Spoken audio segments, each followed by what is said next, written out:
Chapter 3. Ermengarde. On that first morning, when Sara sat at Miss Minchin's side, aware that the whole schoolroom was devoting itself to observing her, she had noticed very soon one little girl, about her own age, who looked at her very hard, with a pair of light, rather dull blue eyes. She was a fat child, who did not look as if she were in the least clever, but she had a good naturedly pouting mouth. Her flaxen hair was braided in a tight pigtail, tied with a ribbon, and she had pulled this pigtail round her neck, and was biting the end of the ribbon, resting her elbows on the desk, as she stared wonderingly at the new pupil. When Monsieur Dufarge began to speak to Sara, she looked a little frightened, and when Sara stepped forward and, looking at him with the innocent appealing eyes, answered him, without any warning, in French, the fat little girl gave a startled jump, and grew quite red in her awed amazement. Having wept hopeless tears for weeks in her efforts to remember that la mere meant the mother and le pere the father, when one spoke sensible English, it was almost too much for her suddenly to find herself listening to a child her own age, who seemed not only quite familiar with these words, but apparently knew any number of others, and could mix them up with verbs as if they were mere trifles. She stared so hard and bit the ribbon on her pigtail so fast that she attracted the attention of Miss Minchin, who, feeling extremely cross at the moment, immediately pounced upon her. "Miss St. John!" she exclaimed severely, "what do you mean by such conduct? Remove your elbows, take your ribbon out of your mouth, sit up at once." Upon which Miss St. John gave another jump, and when Lavinia and Jessie tittered, she became redder than ever, so red indeed that she almost looked as if tears were coming into her poor dull childish eyes. And Sara saw her, and was so sorry for her that she began rather to like her and to want to be her friend. It was a way of hers to always want to spring into any fray in which someone was made uncomfortable or unhappy.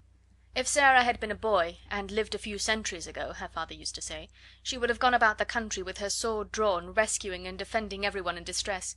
She always wants to fight when she sees people in trouble. So she took rather a fancy to fat, slow little Miss St. John, and kept glancing toward her through the morning. She saw that lessons were no easy matter to her, and that there was no danger of her ever being spoiled by being treated as a show pupil. Her French lesson was a pathetic thing. Her pronunciation made even Monsieur Dufarge smile in spite of himself, and Lavinia and Jessie, and the more fortunate girls, either giggled or looked at her in wondering disdain. But Sara did not laugh. She tried to look as if she did not hear when Miss St. John called le bon pain li bon pain. She had a fine, hot little temper of her own, and it made her feel rather savage when she heard the titters and saw the poor, stupid, distressed child's face. "It isn't funny, really," she said between her teeth, as she bent over her book. "They ought not to laugh." When lessons were over and the pupils gathered together in groups to talk, Sara looked for Miss St. John, and finding her bundled rather disconsolately in a window seat, she walked over to her and spoke. She only said the kind of thing little girls always say to each other by way of beginning an acquaintance, but there was something friendly about Sara, and people always felt it. "What is your name?" she said. To explain Miss St. John's amazement, one must recall that a new pupil is, for a short time, a somewhat uncertain thing, and of this new pupil the entire school had talked the night before until it fell asleep quite exhausted by excitement and contradictory stories. A new pupil with a carriage and a pony and a maid and a voyage from India to discuss was not an ordinary acquaintance. "My name's Ermengarde St. John," she answered. "Mine is Sara Crewe," said Sara. "Yours is very pretty. It sounds like a story book." "Do you like it?" fluttered Ermengarde. I like yours." Miss St. John's chief trouble in life was that she had a clever father. Sometimes this seemed to her a dreadful calamity. If you have a father who knows everything, who speaks 7 or 8 languages, and has thousands of volumes which he has apparently learned by heart, he frequently expects you to be familiar with the contents of your lesson books at least, and it is not improbable that he will feel you ought to be able to remember a few incidents of history and to write a French exercise. Ermengarde was a severe trial to Mr. St. John. He could not understand how a child of his could be a notably and unmistakably dull creature who never shone in anything. "Good heavens!" he had said more than once, as he stared at her, "there are times when I think she is as stupid as her Aunt Eliza."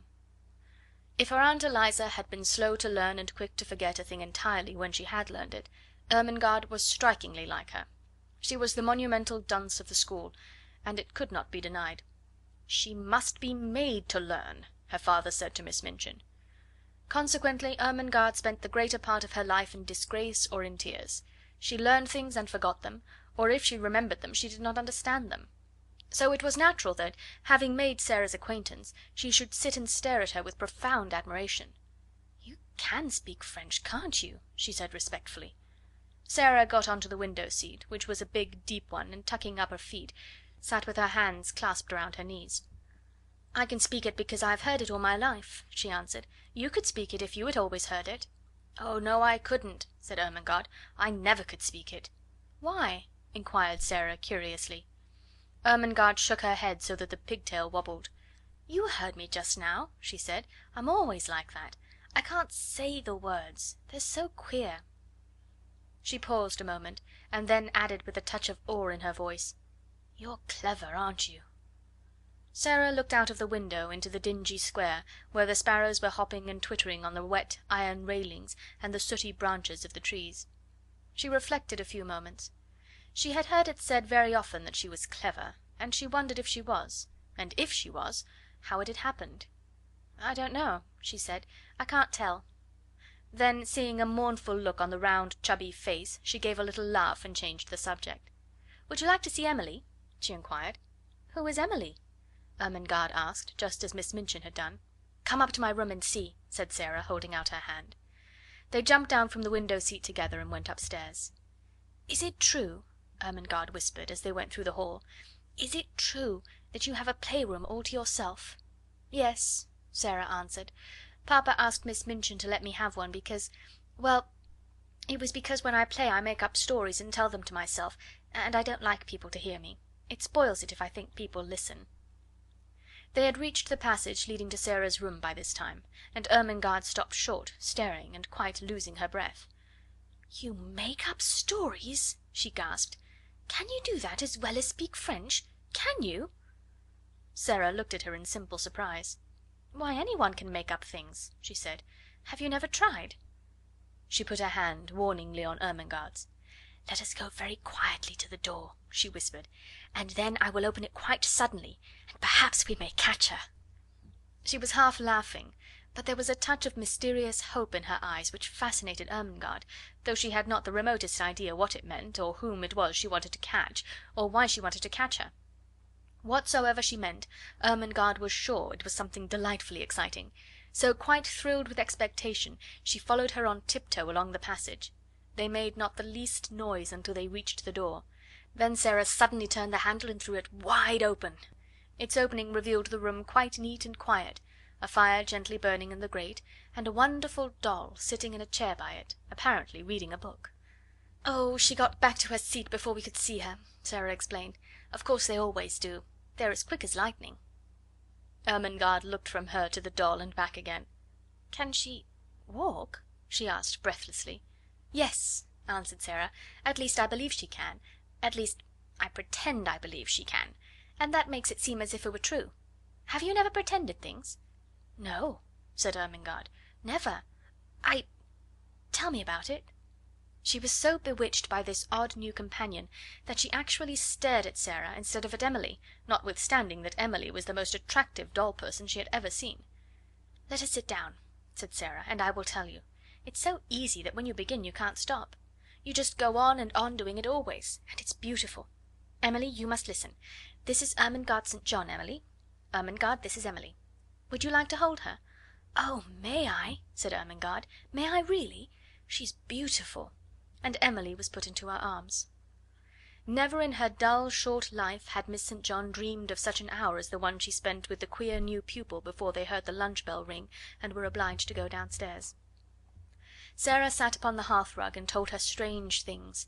She sat rather huddled up, and her green eyes shone and her cheeks flushed. She told stories of the voyage and stories of India, but what fascinated Ermengarde the most was her fancy about the dolls who walked and talked, and who could do anything they chose when the human beings were out of the room, but who must keep their powers a secret, and so flew back to their places like lightning when people returned to the room. "We couldn't do it," said Sarah seriously. "You see, it's a kind of magic." Once, when she was relating the story of the search for Emily, Ermengarde saw her face suddenly change. A cloud seemed to pass over it and put out the light in her shining eyes. She drew her breath in so sharply that it made a funny, sad little sound, and then she shut her lips and held them tightly closed, as if she was determined either to do or not to do something. Ermengarde had an idea that if she had been like any other little girl she might have suddenly burst out sobbing and crying. But she did not. "Have you a pain?" Ermengarde ventured. "Yes," Sara answered after a moment's silence, "but it is not in my body." Then she added something in a low voice, which she tried to keep quite steady, and it was this: "Do you love your father more than anything else in the whole world?" Ermengarde's mouth fell open a little. She knew that it would be far from behaving like a respectable child at a select seminary to say that it had never occurred to you that you could love your father, that you would do anything desperate to avoid being left alone in his society for 10 minutes. She was, indeed, greatly embarrassed. I scarcely ever see him," she stammered. "He is always in the library, reading things." "I love mine more than all the world 10 times over," Sara said. "That is what my pain is. He has gone away." She put her head down quietly on her little huddled up knees, and sat very still for a few minutes. "She's going to cry out loud," thought Ermengarde fearfully. But she did not. Her short black locks tumbled about her ears, and she sat still. Then she spoke without lifting her head. "I promised him I would bear it," she said, "and I will. You have to bear things. Think what soldiers bear. Papa is a soldier. If there was a war he would have to bear marching and thirstiness and perhaps deep wounds, and he would never say a word, not one word." Ermengarde could only gaze at her, but she felt that she was beginning to adore her. She was so wonderful and different from anyone else. Presently she lifted her face and shook back her black locks, with a queer little smile. "If I go on talking and talking," she said, "and telling you things about pretending, I shall bear it better. You don't forget, but you bear it better." Ermengarde did not know why a lump came into her throat, and her eyes felt as if tears were in them. "Lavinia and Jessie are best friends," she said rather huskily. "I wish we could be best friends. Would you have me for yours? You're clever, and I'm the stupidest child in the school, but I do so like you." "I'm glad of that," said Sara. "It makes you thankful when you are liked. Yes, we will be friends. And I'll tell you what," a sudden gleam lighting her face, "I can help you with your French lessons." End of chapter 3.